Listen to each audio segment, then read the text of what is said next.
धारवाड़ जिले के कलखजगी शहर में गन्ना उत्पादक संघ की ओर से एक प्रेस कॉन्फ्रेंस की गई। प्रेस कॉन्फ्रेंस में किसानों की मुख्य मांगों को लेकर चर्चा की गई। कॉन्फ्रेंस में संघ ने कहा कि महादई नदी के कनेक्शन के लिए संघर्ष किया जाएगा। 4 जिलों के हन्नाडू तालुका की जनता के लिए पीने और कृषि के लिए एक परियोजना की व्यवस्था की जाएगी। ಇವತ್ತು ಪತ್ರಿಕಾಗೋಷ್ಠಿ ಕರೆದ ಮುಖ್ಯ ಉದ್ದೇಶ ರಾಜ್ಯ ರೈತ ಸಂಘಟನೆ ಒಕ್ಕೂಟ ಕರ್ನಾಟಕ ಮತ್ತು ರೈತ ಸೇನಾ ಕರ್ನಾಟಕ ನರಗುಂದ್ ವೇದಿಕೆಯ ನೇತೃತ್ವದಲ್ಲಿ ದಿನಾಂಕ 4-10-2024 ನರಗುಂದದ ಮಾದಾಯಿ ಹೋರಾಟದ ನರಗುಂದದಲ್ಲಿ ಒಂದು ರಾಷ್ಟ್ರ ಮಟ್ಟದ ರೈತ ಜಾಗೃತಿ ಸಮಾವೇಶವನ್ನು ನಮ್ಮ ಕರ್ನಾಟಕದ ರಾಜ್ಯ ರೈತ ಸಂಘದ ಒಕ್ಕೂಟದ ರಾಜ್ಯ ರೈತ ಸಂಘದ ಅಧ್ಯಕ್ಷರಾದಂತ ಶ್ರೀ ಕುರುಬೂರು ಶಾಂತಕುಮಾರ್ ಮತ್ತು ಮಾದಾಯಿ ಹೋರಾಟಗಾರರಾದಂತ ಶ್ರೀ ವೀರೇಶ್ ಅಬ್ರದ್ ಮಠ ಅವರ ನೇತೃತ್ವದಲ್ಲಿ ರಾಷ್ಟ್ರ ಮಟ್ಟದ ನಾಯಕರು ಆ ಒಂದು ಸಮಾವೇಶಕ್ಕೆ ಬರ್ತಾ ಇದ್ದಾರೆ। ಆ ಒಂದು ಸಮಾವೇಶಕ್ಕೆ ನಮ್ಮ ಕಲಗಡಿ ತಾಲೂಕಿನ ಎಲ್ಲ ಸಂಘಟನೆಗಳ ರೈತರಿಗೆ ಆ ಒಂದು ಸಮಾವೇಶಕ್ಕೆ ಹೋಗಿ ಯಶಸ್ವಿಗೊಳಿಸಲು ಈ ಒಂದು ಪತ್ರಿಕಾಗೋಷ್ಠಿಯನ್ನು ಕರೆದಿದ್ದೇವೆ।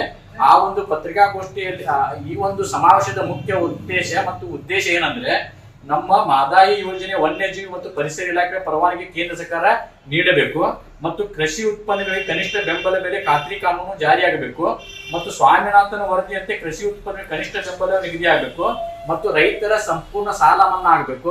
ಅದೇ ರೀತಿ 60 ವರ್ಷ ಮೇಲ್ಪಟ್ಟಂತ ರೈತರಿಗೆ ಕೇಂದ್ರ ಸರ್ಕಾರ ಮತ್ತು ರಾಜ್ಯ ಸರ್ಕಾರ ಜಂಟಿಯಾಗಿ ಅವರಿಗೆ ಪಿಂಚಣಿ ವ್ಯವಸ್ಥೆಯನ್ನು ಮಾಡಬೇಕು ಮತ್ತು ಈಗಾಗಲೇ ರೈತರ ಒಂದು ಪಂಪ್ಸೆಟ್ಗಳಿಗೆ ಆಧಾರ್ ಲಿಂಕ್ ಮಾಡಾಕತ್ತಿದ್ದಾರೆ, ಅದನ್ನು ರಾಜ್ಯ ಸರ್ಕಾರ ತಕ್ಷಣ ಕೈ ಬಿಡಬೇಕು। ಹೀಗೆ ಹಲವಾರು ಹಕ್ಕೊತ್ತಾಯಗಳ ಸಲುವಾಗಿ ಆ ಒಂದು ನರಗುಂದದಲ್ಲಿ ಒಂದು ಸಮಾವೇಶವನ್ನು ನಡೆಸಾಕತ್ತಿದ್ದೇವೆ। ಆ ಒಂದು ಸಮಾವೇಶಕ್ಕೆ ಎಲ್ಲ ರೈತ ಸಂಘಟನೆಗಳು ಮತ್ತೊಮ್ಮೆ ಬರಬೇಕಾಗಿ ತಮ್ಮ ಮುಖಾಂತರ ಮತ್ತೊಮ್ಮೆ ಕೇಳ್ಕೊತೇನೆ। ಮತ್ತೊಂದು ವಿಷಯ ಏನಂದ್ರೆ ಕುಲಾಂತರಿ ಬೀಜಗಳು ಈಗಾಗಲೇ ಸುಪ್ರೀಂ ಕೋರ್ಟ್ ರಾಷ್ಟ್ರೀಯ ಒಂದು ಬೀಜ ನಿಗಮ ಕುಲಾಂತರಿ ಬೀಜಗಳ ತಯಾರಿಕೆ ಆದೇಶ ಮಾಡಿದ್ದಾರೆ।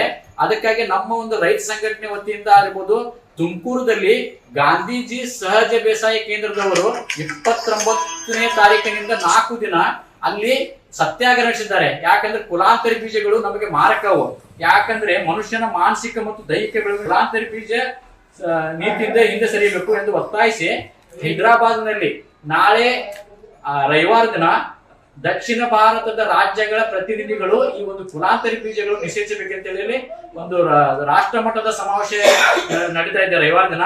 ಆ ಒಂದು ಸಮಾವೇಶದಲ್ಲಿ ನಾವು ಕಲಗಡಿಯ ರೈತ ಬಾಂಧವರು ಅಲ್ಲಿ ಪಾಲ್ಗೊಳ್ತಿದ್ದೇವೆ। ಆ ಒಂದು ಸಮಾವೇಶದಲ್ಲಿ ನಾವು ಈ ಒಂದು ಕುಲಾಂತರಿ ಬೀಜಗಳನ್ನು ತಕ್ಷಣ ಕೇಂದ್ರ ಸರ್ಕಾರ ಮತ್ತು ರಾಜ್ಯ ಸರ್ಕಾರ ನಿಷೇಧ ಮಾಡ್ಬೇಕಂತ ಹೇಳಿ ಒತ್ತಾಯ ಮಾಡ್ತೇವೆ। ಹಾಗೂ ತಾಲೂಕಿನಲ್ಲಿ ಹಲವಾರು ಖಾಸಗಿ ಬ್ಯಾಂಕ್ ಇರ್ಬೋದು, ಫೈನಾನ್ಸ್ ಕಂಪನಿಗಳು ಇರ್ಬೋದು ಮತ್ತು ರೈತರಿಂದ ಕೂಲಿ ಕಾರ್ಮಿಕರಿಂದ ಹೆಚ್ಚಿನಿಗೆ ಬಡ್ಡಿ ತಗೊಂಡು ಕೆಲವೊಬ್ಬ ಯುವಕರು ಆಗಿರ್ಬೋದು ರೈತರು ಆತ್ಮಹತ್ಯೆ ದಾರಿದ್ದಾರೆ। ಇದಕ್ಕೆ ಸಂಬಂಧಪಟ್ಟ ಅಧಿಕಾರಿಗಳು ಅದಕ್ಕೆ ಕಡಿವಾಣ ಹಾಕಬೇಕು। ಆ ಕಡಿವಾಣ ಹಾಕಿ ಒಂದು ಬಡ್ಡಿಯನ್ನು ವ್ಯವಹಾರ ಮಾಡತಾರಲ್ಲ ಅವರು ನಿಷೇಧಿಸಬೇಕಂತೇಳಿ ನಾವು ಈ ಸಂಬಂಧಿತ ಇಲಾಖೆಗೆ ಆಗ್ರಹಿಸ್ತೇವೆ।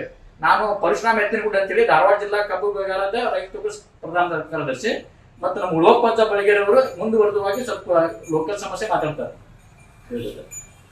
ಇವತ್ತ ಏನು ನಾವು ಇಲ್ಲಿ ಕಲಗಡ್ಡಿ ತಾಲೂಕಿನ ರೈತರು ಕೂಡೀವಿ, ನರಗುಂದದಾಗ ಏನು 4ನೇ ತಾರೀಕಿನ ಸಮಾವೇಶ ಐತಿ, ಅದಕ್ಕೆ ಎಲ್ಲ ಸಂಘಟನೆಗಳು ನಮ್ಮ ಕಲಗಡ್ಡಿ ತಾಲೂಕಿನ ಎಲ್ಲ ಸಂಘಟನೆಗಳಿಗೂ ಇವತ್ತು ನಾವು ಏನು ಮಾಡೀವಿ ಅಂದ್ರೆ ಎಲ್ಲ ಮುಖಾಂತರ ಫೋನ್ ಮುಖಾಂತರ ಆಗಲಿ ಎಲ್ಲರಿಗೂ ಮಾಹಿತಿ ಕೊಟ್ಟಾರ। ಯಾರು ಸೌರಭದ ಮಠ ಅವರು ಏನು ಮಾದಾಯಿ ಅಧ್ಯಕ್ಷರ ಎಲ್ಲರಿಗೂ ತಿಳಿಸ್ಯಾರ।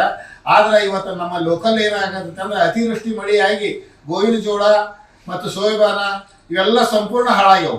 ಅದಕ್ಕೆ ಇವತ್ತೇನು ರಾಜ್ಯ ಸರ್ಕಾರ ಏನೈತಲ್ಲ ಮೂಗಿ ತುಪ್ಪ ಓದಿಸಂಗ 30 ಗುಂಟೆ 20 ಗುಂಟೆ ಏನೈತಲ್ಲ ಪರಿಹಾರ ಕೊಡ್ಬೇಕಂತೇಳಿ ಇವತ್ತೇನು ರಾಜ್ಯ ಸರ್ಕಾರ ಮಾಡಾಕತ್ತೈತಿ। ಅದಕ್ಕೆ ನಾವು ಕೇಳೋದಿಷ್ಟ, ಇವತ್ತೇನು ಪರಿಹಾರ ಕೊಡಾಕತ್ತಿರಲ್ಲ ಗುಂಟೆಗಟ್ಲೆ ಅದನ್ನು ಕೈ ಬಿಡ್ರಿ, ನೀವು ಕೊಡೋದು ಬೇಡ, ನಾವು ಕೊಟ್ಟೇವೆ ಅಂತೇಳಿ ಶಬಾಸ್ಗಿರಿ ತೊಳೋದು ಬೇಡ, ಸಂಪೂರ್ಣವಾಗಿ ಹಾಳಾಗೈತಿ। ಅದಕ್ಕೆ ಏನೈತಲ್ಲ ನೀವು ಹಾಳಾಗಿದ್ದು ಎಷ್ಟು ಹಾಳಾಗೈತಿ ಅಷ್ಟರ ಪರಿಹಾರ ಕೊಡಿ ಅಂತೇಳಿ ನಮ್ಮ ಸಂಘಟನೆಯಿಂದ ಒತ್ತಾಯ ಮಾಡ್ತೀವಿ।